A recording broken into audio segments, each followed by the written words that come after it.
আপনারা কি একটু টেনশনে ছিলেন যে প্রধানমন্ত্রীর প্রথম বিদেশ সফর কোথা হতে পারে, এরকম কোনো না, এটা আপনারা যেভাবে কোশ্চেন করতেছেন হয়তো কোনো কিছুকে মিন করতে চাচ্ছেন।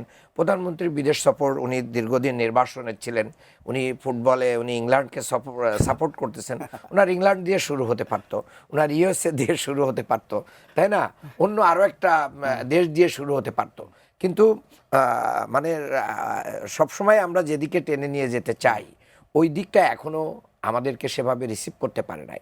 প্রধানমন্ত্রীর একজন উপদেষ্টা সম্প্রতি মানে ইন্ডিয়াতে সফরে গিয়েছিলেন, যে তাকে কিন্তু 2-2.5 ঘন্টা বসিয়ে রাখা হয়েছে, তিনি ফেরত এসেছেন।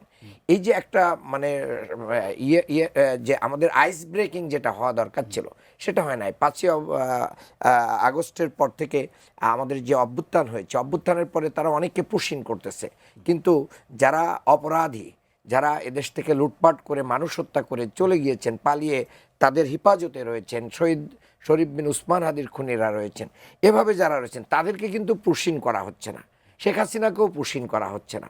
তাহলে একজন সাধারণ মানুষকে তার মুসলমান এই পরিচয়ে তাদেরকে পুশিং করে দেওয়া হচ্ছে।